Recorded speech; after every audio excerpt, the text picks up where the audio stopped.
Old Volvo station wagons. This one's 13 years old when they used to still build them solid, unlike the more modern ones. This 2007 XC70 is one of the last decent cars that Volvo ever made. Realize that the Chinese own Volvo now, and they say that they're going to concentrate on building just electric cars or hybrid electric cars. No more of these gasoline engines that made Volvo famous. So this one's just a baby with a little less than 200,000 miles. And sure, it's typical Volvo. The leather seats all ripped and the plastic crap is all breaking off, but it still runs pretty good. It being a station wagon, you can put all kinds of crap in it. You can see there's all kinds of crap in this one already. Now, this particular one is a 5-cylinder turbo, and it puts out 236 foot-pounds of torque for pulling and acceleration at only 1,500 RPM. Takes off really fast for a relatively heavy wagon. And talk about solid, this particular one was parked outside my garage here. About a year and a half ago, there's an Alcoholics Anonymous down the street, and a woman came out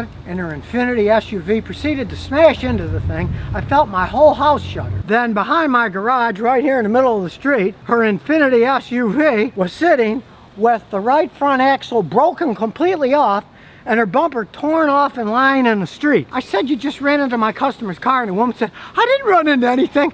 I said, "Yeah, the only reason you're here is because your axle fell off and the front bumper fell off. You couldn't drive the car anymore. You tried, but all the fluid came out of the transmission." She ended up having to pay my customer money because, of course, she didn't have any insurance. Well, she claimed she did, but she didn't want to put it on the insurance. But she gave my customer cash. But look at the Volvo. See these little scratches on the plastic side? That's basically all that happened to the Volvo. When you look at it from here, it just looks like dirt. There was this Infinity SUV, big giant thing, sitting in the street, completely demolished from smashing into this Volvo. And the only thing it did to the Volvo was damage some of the plastic on the fender well. There's no arguing. This is a well-built, safe vehicle. Just listen to the door when it shuts. Look at this. One solid car. Now, being big, heavy cars, they do have a disadvantage. This thing is pretty much a gas hog in town, and the best you're ever going to get on a highway is maybe 25 miles a gallon. But these old station wagons, these things just can go and go with bare maintenance on them. And of course, they have a tremendous amount of space. We look around here, it's big, got a nice trunk. And of course, for those family vacations, got the classic roof rack. You can put even more crap on the top if you're going to Disney World. Strong front and rear disc brakes, and even this old one's got airbags all over the place. Volvos were one of the big innovators in safety, and they sold enough of them that parts, no big deal these days. At least in the United States where I live, I can get parts for these things readily all over the place. They sold enough of them that getting parts is not a pain like with a Fiat or, say, a Porsche or a BMW. They are better priced, and you can get a lot of aftermarket stuff for them. A lot of people love these things, so there's a big aftermarket for them. You look down here, it's got a Japanese air conditioning compressor on it. This baby keeps you nice and cool. It's got a lot of cold air. Now, the early Volvos, yeah, whew, they stunk. I mean, a lot of guys tried to put bigger fans to make them blow harder and stuff. Not on this. This thing's got a great air conditioning system. Let's just say a hot day in Sweden is equivalent to a cold day in winter in Houston, Texas. So they did iron out air conditioning in these things a long time ago. Now, many people often say about Volvos, you either love them or you hate them. But hey, you gotta see, this isn't as boxy as the older ones. It's got a lot more style to it than the old totally boxy Volvos that the Swedes made for ages. It still retains the basic shape of the older square Volvos, but they're rounded out more, and they really are much more stylish than those old ones that they sold in the 70s and the early 80s. Now, me, when I was young, we grew up with station wagons. If they would have had a station wagon as reliable like this when I was a kid, I'm sure people would have flocked from all around to buy them. But of course, now SUVs are taking over the market. I do have to say though, these old Volvo station wagons take whatever you can throw at them and still go rolling down the road. Look at this one. It got smacked so hard, the other car, the front, broke right off, and all it got was a little scratch on the side. So if you were wondering why you used to see a whole bunch of Volvo station wagons around, now you know, they were pretty solid built vehicles. Sadly, but truly, they don't make them anymore though. And that's a real shame, but hey, there's still a whole bunch of old ones still rolling around. Maybe fix it up a little and drive the heck out of it. Camry, guy's had it for years, bought it used, loves it, just changed oil and filter, brake pads, usual stuff. But now the check engine light's on, so on goes the scan tool. We'll go inside, hooks up like any scan tool. It's no different, it's just gigantic. Diagnostics. This car's pretty old, but let's see if the auto VIN works. It may or may not. We might have to put it in automatically because it is pretty old. Wait, and you can see he upgraded. It's a lot nice. She put a Pioneer head unit in. Cloth seats that last forever. If you remember my grandson's Camry, it was an 07. And guess what? The leather seats are all totally eaten up. We had to put seat covers on it. This doesn't need seat covers. And it's loading the program. No, it was made in Kentucky because we looked at the side. It's not a partial zero emissions. And you see they're always slower on these old ones, but we'll do the fault scan. I don't want to attach any photos, no. We shall go to the ECM. It's got two codes. P0136. Oxygen sensor circuit fault. Bank 1, sensor 2. Okay, that's the sensor. That's by the catalytic converter. Do active testing. So start it up. See what's coming out of that oxygen sensor. And you can see bank 1 sensor 1's working perfectly fine, but the oxygen sensor on bank 2 is totally dead. It's doing nothing. So we know it is totally dead. Now, the test that we're doing, as you can see, switches the injector volume. So you can see absolutely nothing's happening there. You can see it's happening on the other one. So either the wire is bad or that sensor shot. Next test, you can see bank 1 sensor 1 working perfectly fine as we rev it up, but you can see the bank 1 sensor 2 is completely dead. So let's look under there. See if any of the wire or anything looks bad. Now there it is. I don't see anything wrong with the wiring. And as we look inside the pin here, we just connected it. You can see they're crystal clear. It's not like they're corroded or anything. And it turns out they have the same pins, the same clips, so it will work. Everything's exactly the same. You get a big old wrench like this. Luckily, this thing, as you can see, is in an easy place. Some of them are hidden in their stickers. We got that on. We get the old sledgehammer out. Look at that. Went right through the New Jersey rust. You don't see that very often. Sometimes it can take days of hammering. Well, we got lucky on this one. This already came with lube on it, so that's no problem. Just screw it back in, put it on. You want to get it nice and tight. You don't want any air leaking. You get an air leak, it'll mess it all up. Of course, you got to click it back together. You heard that click? It's in there nice and tight now. While we're on here, we'll take a look at this. Hey, superficial rust, still solid as a rock. And that's not surprising because, as the owner just informed me, this was always a northern car and it's in Jersey now. But you got to understand one thing. Even back in 2004, Toyota knew how to rust-proof it. They used zinc-based primer, and the whole assembly, before the car's put together with no engine or anything, goes into this bath and it's electrostatically charged, so the zinc gets not just on the outside of the frame, but on the inside where all the holes are, so it will not rust. This is proof right here. It's been in Jersey all those years, and it's still solid as a rock. The AC works, and you can tell that's the original AC compressor. There's a Toyota alternator. It's old as can be. The engine doesn't burn oil. See, that was 2007 and up for a few years. This is a 2004. It doesn't burn oil. These engines can last basically forever, as can the transmissions. None of this 8-speed or CVT nonsense.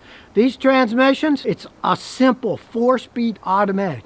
And not great gas mileage, but still decent gas mileage for an old car that still runs good. You know, is it really worth spending 40 to 50 grand for another car to get what? 8 miles a gallon better? It doesn't really make any sense. To give you an example, we got 33 miles a gallon driving from Jersey to here on the highway. What is there to complain about that? We'll erase the code. Now we'll go back. That's erased. Relatively low to the ground, so we're gonna have to go sideways over the big hump here. And over we go, so it won't drag. No, it's an old car, but these things can run forever. And if you ever own one, you'll notice this: when you step on the brake, they're a little bit spongy down to the ground. That's how these things age. Like a fine wine. If you got an old Camry, your brake pedal will probably go relatively low. If it sinks and then it starts moving, you got a problem. But they just automatically resort to lower brake pedals as they age. You can replace all kinds of parts and it'll still do it. So as long as it stops good, it's nothing to worry about. And here we go to the road. We'll give it a little road test. Not a race car, but not particularly slow either. And yes, it's lunchtime. So everybody's going to eat lunch. The endless stream of cars and trucks. It looks like there's an opening coming. Here it is. Here we go. We'll step on the gas and Hey, it started to peel out there. Well, the engine's still strong. 147,000 miles, doesn't burn oil. Check it out, smooth idle. Windows still work, everything works. It even has little trees. Hey, still shifts good, runs good, corners fine. These old Camrys could last forever. Even in New Jersey. So there you have it, an oldie but a goodie. All it needed was an oxygen sensor. Easy to figure those things out when you got a good scan tool. It'll show you what data's coming in, what data's going out.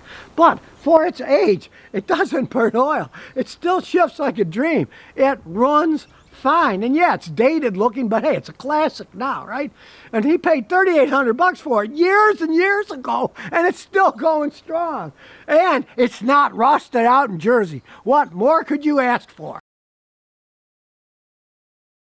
This is a Toyota Corolla XRS. People always complain, Corollas are boring. This is not a boring Corolla. And here's the odd part. Toyota doesn't release the actual sales, but it's probably about 6,600 of these were made and sold. Compare that to the 45 million total Corolla sales, and perhaps that says that people want boring Corollas. Now, of course, what makes this one not boring is the engine and transmission. This is the 2ZZGE65 engine. It's the same engine that was used in the Lotus Elise. It has 170 horsepower.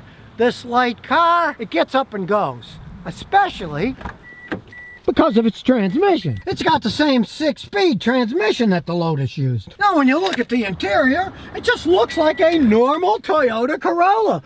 Got a lot of space in the back.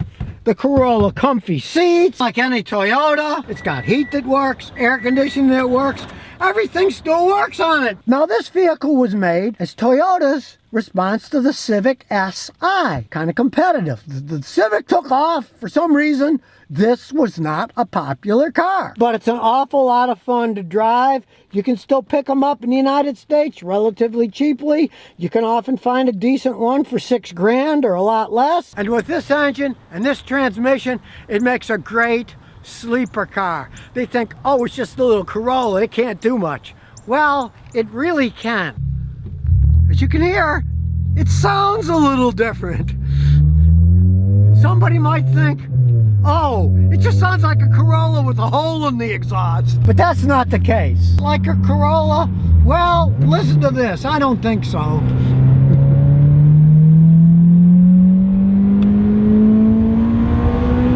Also has an upgraded suspension system. It's a little bit lower than a standard Corolla, and it's got a little beefed up suspension to it.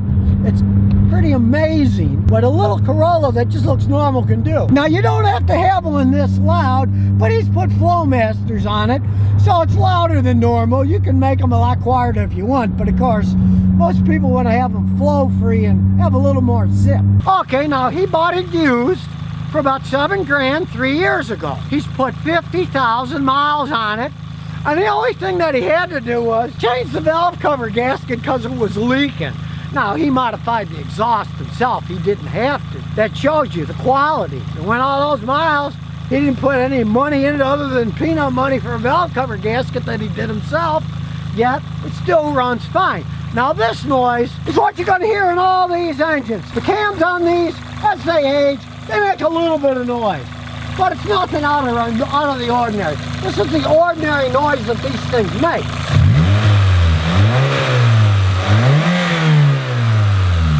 As you can see, it's just an idle. Once you go off idle and rev it up, it doesn't start going. That's just the noise that they make when they get some age on it. And as you can see, this thing now has 141,000 miles on it. Look at the gear shifter.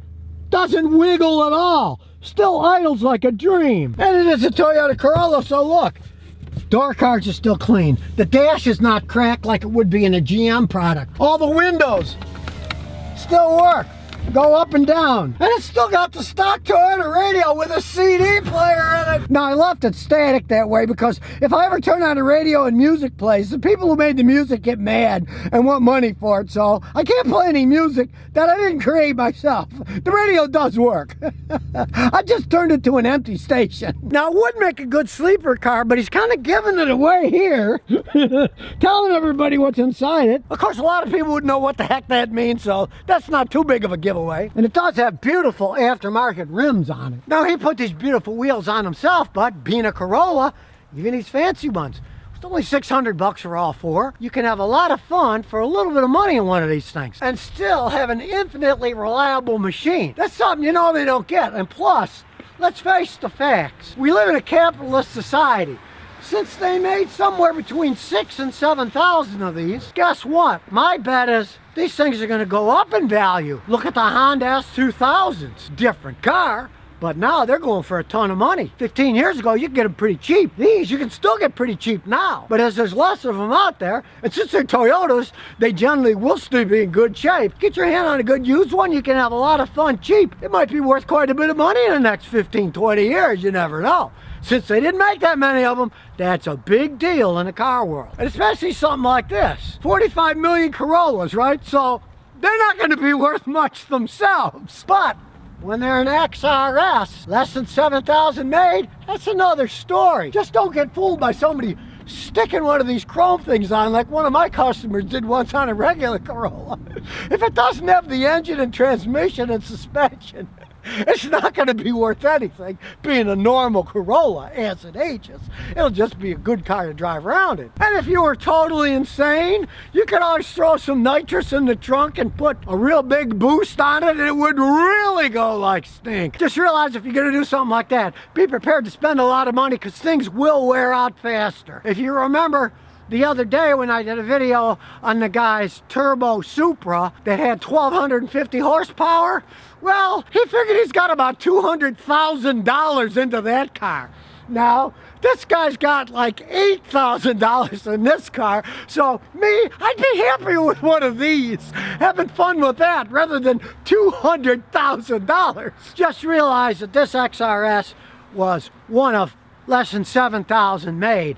At some point in time, Toyota made XS and various Corollas that really had 15, 16 more horsepower than the regular one. That was more show than anything else. This was a serious one, and for whatever reason, they only made them for a few years and only made a few of them. While Honda's continually making their Civic SIs and selling the heck out of them. I mean, of course, the Civic Type R, you know, you're going $40,000, $50,000, $60,000 if you get a really loaded one and soup it up for racing. This thing can have a lot of fun for a little bit of money and still be a totally reliable everyday driver.